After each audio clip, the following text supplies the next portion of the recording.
retired public safety officer. I've worked in public safety for about 28 years. And the neat thing about having that background is I now work in property code enforcement, which is a non-sworn position. And my coworker is Teddy Umstead, who's also a retired lieutenant from public safety. So we do understand the inner workings of the city, and the gentleman had a question about some blockage of field of view in the previous presentation. And that's something where we could work with planning and zoning, and we'll get it to the right spot if that complaint. I'll go ahead and follow up on that to see what the issue is with it, whether that's gonna end up being something for our maintenance crew that works with shrubs, or whether it's something that's an obstruction or a property code violation.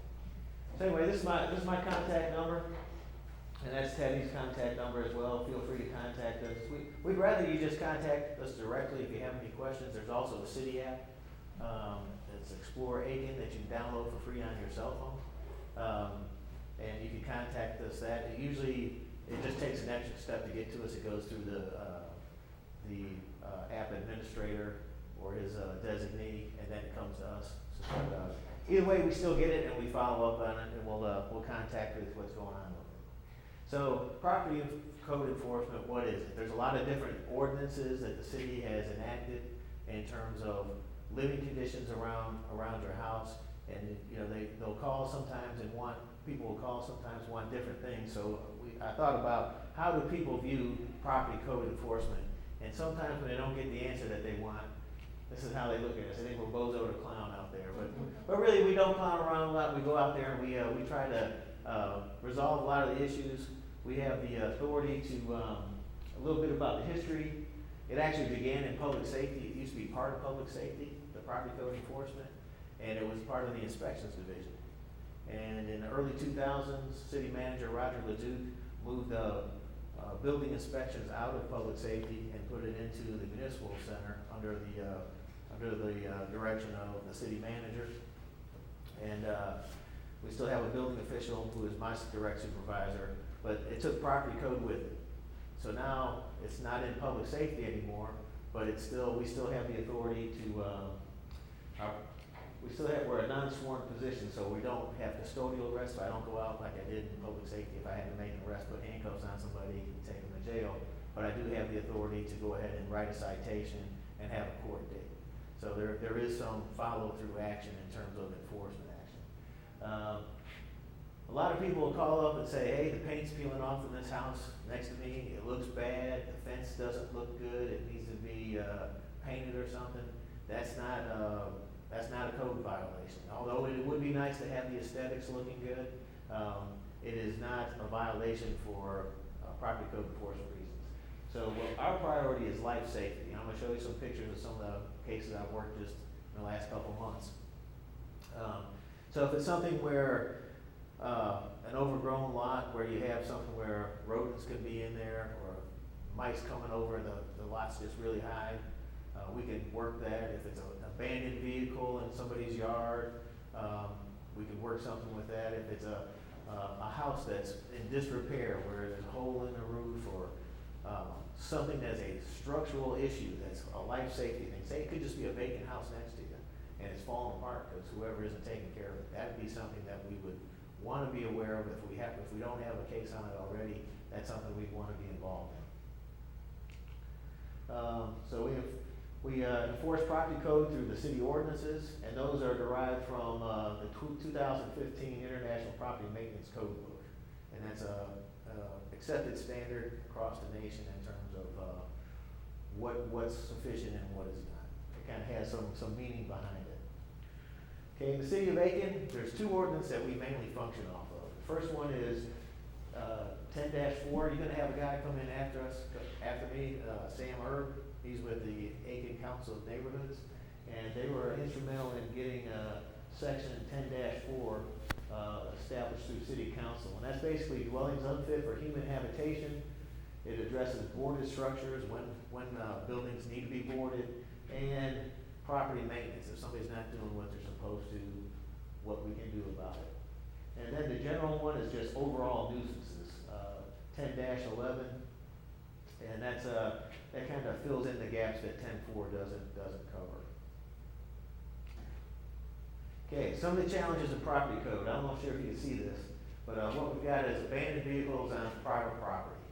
If it's in the roadway, that's a public safety issue. If it's in the city right of way, say you've got a car with flat tires sitting in front of somebody's house and it's on the roadway, that would be something public safety would handle. You contact Aiken Public Safety, they come out and address it, they can put a red tag on the car, and if it's not moved within 24 hours, then they can tow it off legally, because it's on the roadway and it's broken down. The property code, as you can't really see it good, but this right here on this property, this vehicle here has a window smashed out. It's got the box in the truck is opened up. It's obviously abandoned. It's on this property. It looks like somebody's gone through it. It's not stolen, but it's a vacant property just off Richland Avenue, and that would be something that we'd be called. Now, there's nothing in terms of I could write a citation for that. The basic citation for property code enforcement is $1,087. That's the first time offense, $1,087. You go to court, the judge has the opportunity to lessen that, but the max is $1,087, so we always set it at $1,087, so that gives the judge the ultimate amount of leeway that they need to make their adjustments. So this one, I don't know, we do not have the authority, the legal authority to tow vehicles off of private property.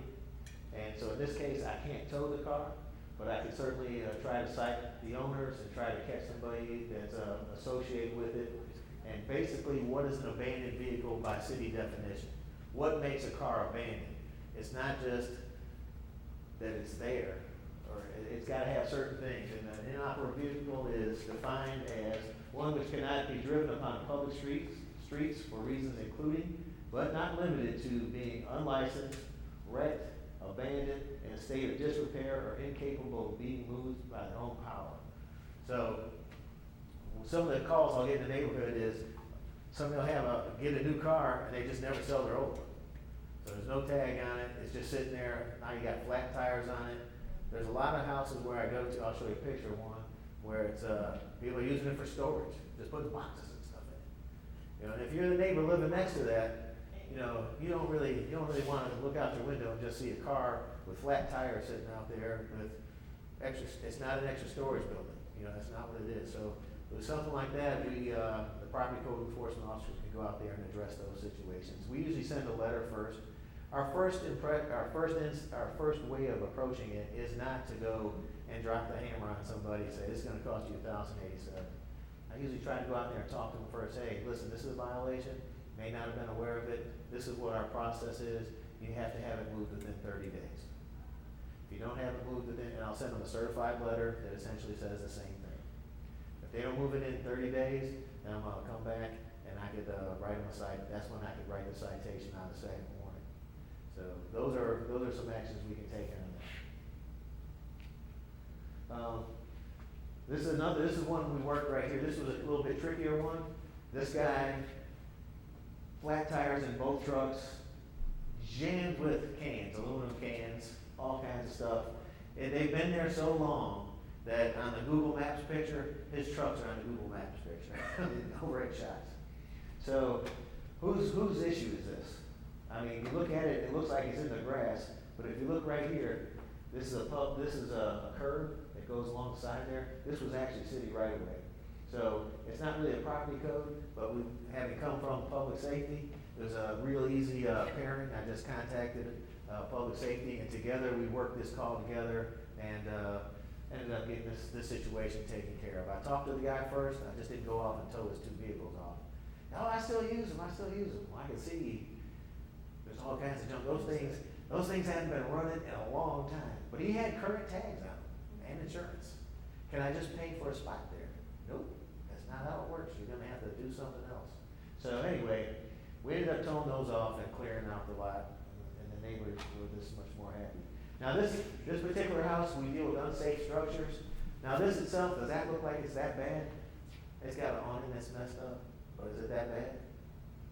You get up to the edge of that house. This was actually on Aiken South Side. Go to the back door, and I just checked the door to see if it's locked. The whole side of the house moved. Those support members that tie it in to the frame of the house are all rotted out at the bottom. I mean, that whole house is not really grounded on a whole lot. I mean, so what I did was, we ended up, the building official condemned my house as an unsafe structure. People think of the word condemned. We utilize the term unsafe structure. You cannot physically occupy that house unless you are doing something to remodel it or moving stuff out of it. Was it occupied at the time that? There was, on this particular house, the gentleman was arrested, and he has recently gotten out. And, but he saw the notices on the house, and it's against the law for anybody to move those other than the building official, because you have to get the house re-inspected before you can occupy it. So he pitched the tent in the backyard and was saying he was living in the tent and not using the house once he got out of jail. Can you legally just pitch a tent and live in a tent in the city of Aiken? No, you cannot. Not in that. That's not a. So anyway, that's something we did, and it's something that we're following up on. The house is in a pretty bad state, where it's something where we're working as part of our job is to try to say, okay, you have to give it up when that ordinance 10-4 that I pointed out. You have to have your house in certain conditions. Now, we know it didn't get that way overnight, so you've got a certain amount of time to get it up to speed, but what we say is, hey, if you're working on it, we're okay with it. We need you to drop permits or whatever. We realize it might take, we don't expect everybody to have $1 million to be able to just dump it into a house right away. So we'll say, you show us the effort, you get the permits, you do what you're supposed to do, and we'll give you the time to work on it, but it has to be an active process. It's not fair to me to be a neighbor to that house, and you got trees falling down, you got the back rotting out, and I'm maintaining my property, having it looking decent, and then I've got to look across the yard and see this. So it's not fair to that. So that's what we do. We enforce some of those things, and we make sure it's a safe structure to live in. Housing crisis. Now these are two different houses that I was in Aiken, different parts of town. This one right here, housing crisis, open vacant buildings. We have an ordinance that addresses a vacant building. And what we say is your house has to be inhabitable. So if it's not inhabitable, then you've got to be taking action to get it there. Now does someone have to be living in it? I can't make anybody move into somebody's house. But it has to be in a condition where someone could rent it, buy it, whatever, and move in it. So if it's not, we're taking steps to move towards that. We sent out letters in the early part of the year to almost it's probably close to 200 properties that do not meet this condition of being inhabitable, and we're working with our city attorney in terms of what the next step is. A lot of them, I'm going to show you, people just needed that incentive to get started on it. I've been meaning, it's grandma's property, no one lives there, I've been meaning to do something with it.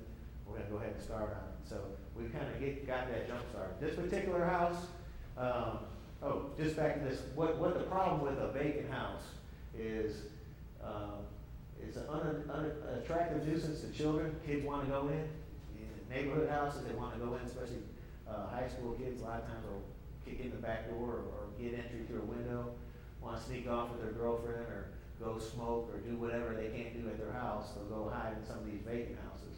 It's also a potential fire hazard. A lot of times, especially in the wintertime, people go into the vacant houses, and those, you got Sergeant Smith in the background who works with public safety here. He can tell you that in the wintertime, a lot of times these vacant houses catch on fire because people are going in there and they're trying to get warm, and they set something on, and it's just not a safe spot to start the fire, and the whole house ends up catching on fire. It also can be a spot for rodents and insects, and a potential home for vagrants, someone who's, but this house here, this was a 91-year-old woman's house. Roof had a leak. She had moved out with the plans of moving back in, and the leak just got worse and worse. And finally, the entire interior ceiling has collapsed in both the living room and the bathroom. And you can barely see it right here. You see a little white spot? You can look through the corner of the house and actually see outside. The siding and the interior wall is gone and deteriorated enough where I can stand inside and look outside through a hole in the house. And, you know, with this particular one, it's a challenge because, I could, you know, we could do some involuntary demolitions. She still owes on this house. She's still paying on it. Oh. So she can't even, you know, for her to get her money out, we're not gonna tear down the structure when there's still money owed on it. This is a house where the person's child had died, adult child died there, and the parents have control of the property, but they can't bring themselves to do anything with it. They can't sell it, but the roof is obviously collapsed on the inside. I mean, this is not a safe structure. You know, I realize something bad happened there, but we've gotta do something with it. It is an unsafe place to have in the neighborhood. So those are some of the things we work on. In addition to that, this is another house, again, something could facilitate the growth of animals or, you know, possum, rats, whatever. Field mice. This is someone's backyard. And we didn't get a call on this one. No one ever called on this house. My first call on this was from public safety. And that's just the backyard. You can't imagine what the inside of the house looks like. Now this particular person, if you see something like that, you can call. That's something we can work. This particular person had some mental health issues. We understand those happen. And what happened is they ended up getting their water turned off for non-payment. And so a lot of people don't realize this, but if you're not paying your water bill, ain't nobody coming to collect your trash. So she didn't have water or trash pickup for 2.5 months. So where's that all going? What are you bathing with? What are you doing in the house? What are you cleaning your dishes with? How are you flushing the toilet? What are you doing with your trash? All those conditions make it an unsafe act. In this particular house, I didn't show a picture of the house, but the house was deemed an unsafe structure. And it still is to this day. The guy who has since bought it has done a tremendous amount of cleanup, but it still has a good bit of work to go. But this would be a situation where we would come in as property code enforcement and take action. So again, and that's a relationship we built with public safety where they know now to contact us. We used to be part of public safety, and then we cleared out. So with that being said, just a little bit I'll just cover this, overgrown lot.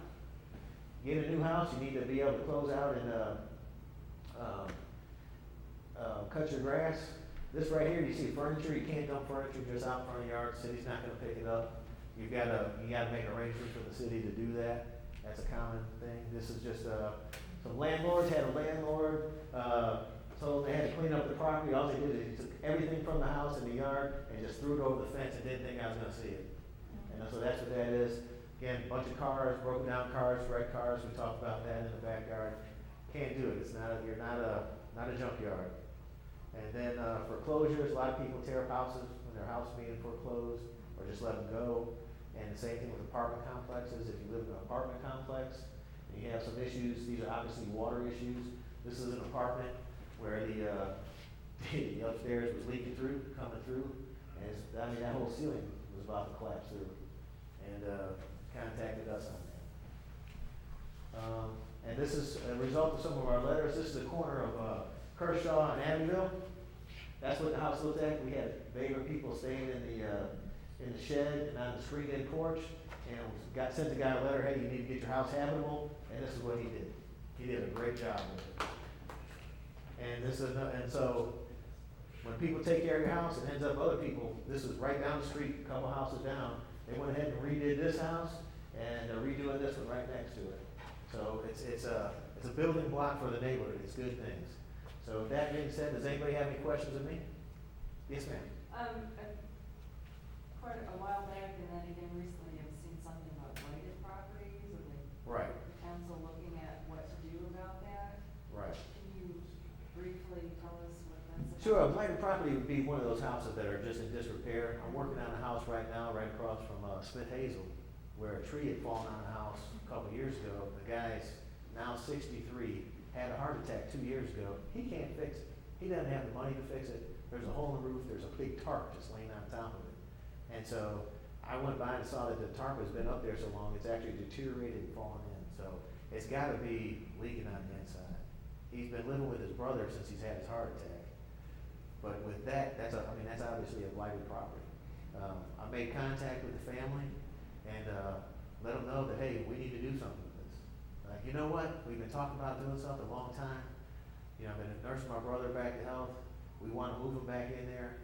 I don't have a lot of money. I can't fix it right now. But, you know, I've got some other brothers and they're gonna come the weekend of the 4th of July and work on this house to try to get it back up to speed. Eventually, there's a couple different options. Well, the main option we have right now is I could write a fine. I could find the individual that owns it, the registered tax owner, for $1,087, but that's not gonna fix the roof. That's really not resolving the issue, so that's not really my option. So what I'm looking at is trying to tie them in with Project Vision, with United Way, trying to do some different alternative ways. There's some churches I've worked with that have helped me with properties like this, that are willing to do it as a mission, and just try to tie in some different resources that are within the county to help resolve some of those issues. Now, I work sometimes, but there's so many of them that you gotta take little chunks where you can. So this guy's he's meeting me halfway. He's gonna start on it, and if I can help tie him in with some other resources, that's what I'm gonna do. A lot of those just could eventually get auctioned off or something, if they're abandoned or. As long as they're paying their property taxes on it, nothing happens with them. Right. And So- one of the big issues we have, and I know my time's out, but one of the big issues we have is absentee property owners. You know, mom and dad grew up in this house, children have moved on, gone to Philadelphia, New York, wherever. And now you think about mom's house, mom and dad have since passed away, they still own the property, but they never did anything with it. Or it's never cleared probate, and so the house has just gradually fallen apart through neglect. And it's very difficult to try to reach somebody out to somebody in another state, because they don't have, they're not subject to South Carolina subpoenas. I gotta hand somebody physically a ticket, and if they're in New York, I'm not driving to New York, they won't let me do that, to go there to write my ticket. So, it's kind of a tough spot right now, and that's what we're working with our legal staff in terms of, trying to find the next step to really aggressively going after and trying to correct some of these properties. So we've got a rough plan in place and we're working forward on it, but it's not gonna be a fast fix. But good question, thank you.